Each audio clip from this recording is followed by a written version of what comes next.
In this video, we're going to talk about moments, total moments, and center of mass, both in the discrete case and in the continuous case, and also in the single variable case versus the multivariable case. So to build some intuition, we're going to start by looking at a problem with discrete points, discrete masses, all that fun stuff. So let's say we have a seesaw, and we have two weights with different masses, m0 and m1, at two different points on different ends of the seesaw. One question we might ask is, where would we need to place the fulcrum so that this seesaw is balanced?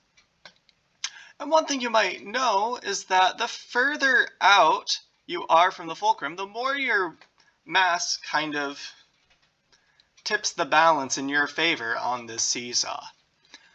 So one formula you can use to see if the seesaw is balanced is multiply your position times your mass for each weight and then add those together.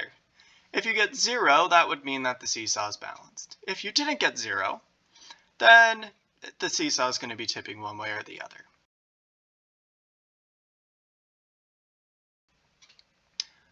So when we multiply the mass times the position, that is called the moment at that point.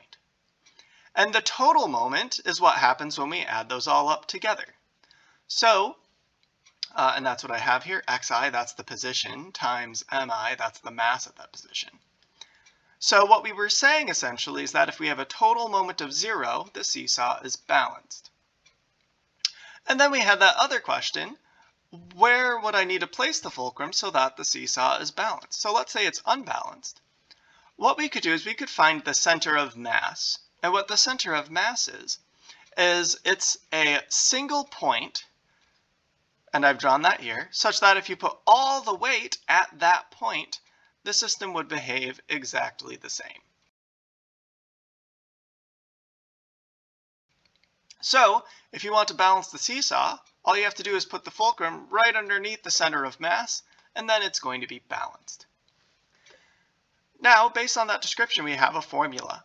We have that the total mass times the position of the center of mass, that should be equal to the total moment. So we're saying the moment at the center of mass, with all the mass concentrated there, should equal the total moment of all our weights and their various positions added up.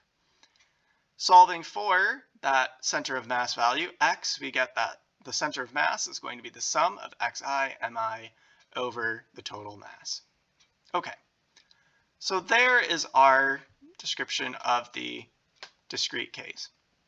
And now we can ask a different question.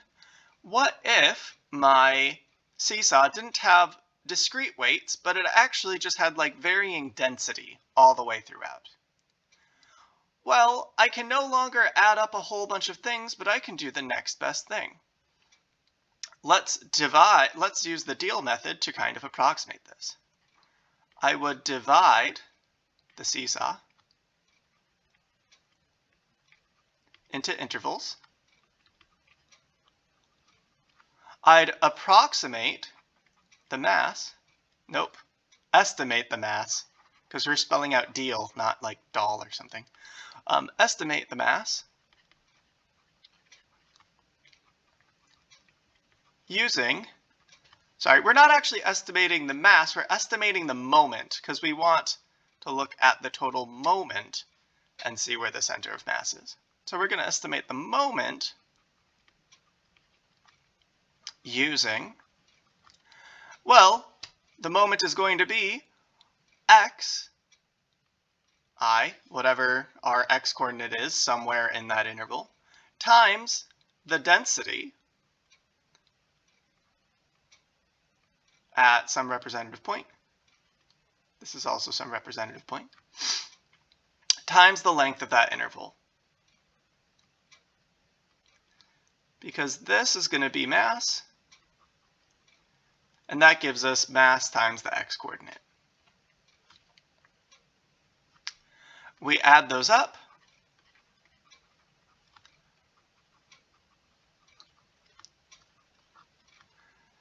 That's going to get us, we'll have the sum of x sub I, delta xi,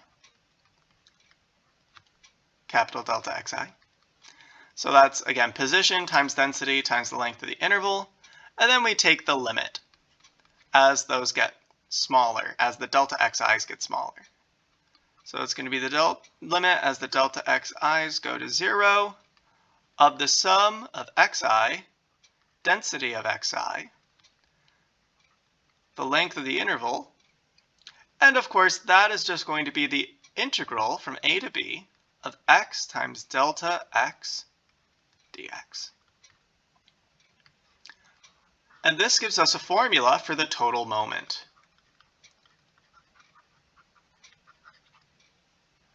We could use a similar argument for the total mass. Well, in fact, we almost did by accident. Similarly,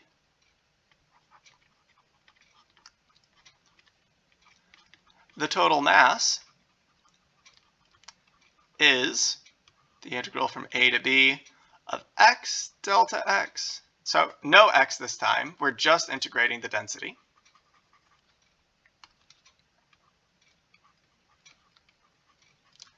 So the center of mass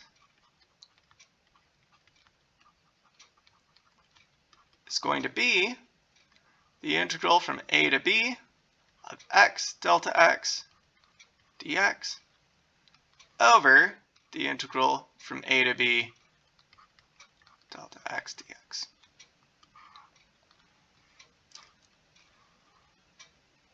And that gives us a nice formula to use. So, for example, if the density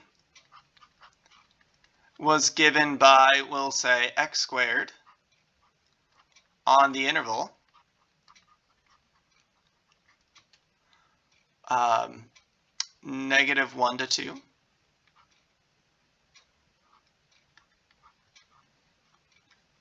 then what would we have here? Actually, we'll make it 0 to 2 just to make my life easier.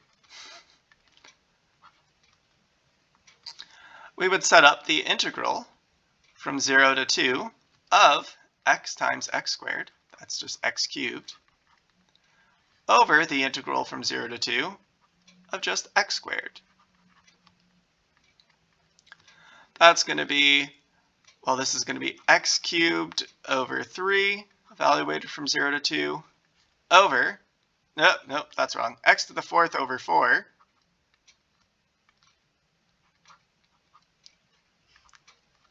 because this is x cubed here, and then we're going to have x cubed over 2, evaluated from 0 to 2.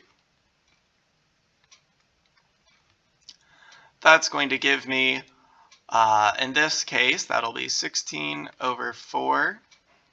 That's a 3. Man, I'm really good at definite integrals. Over 8/3, which equals 16 over 4 times 3 over 8, which is going to equal, and then that cancels as well. That's going to equal 3/2. So the center of mass, or the balancing point,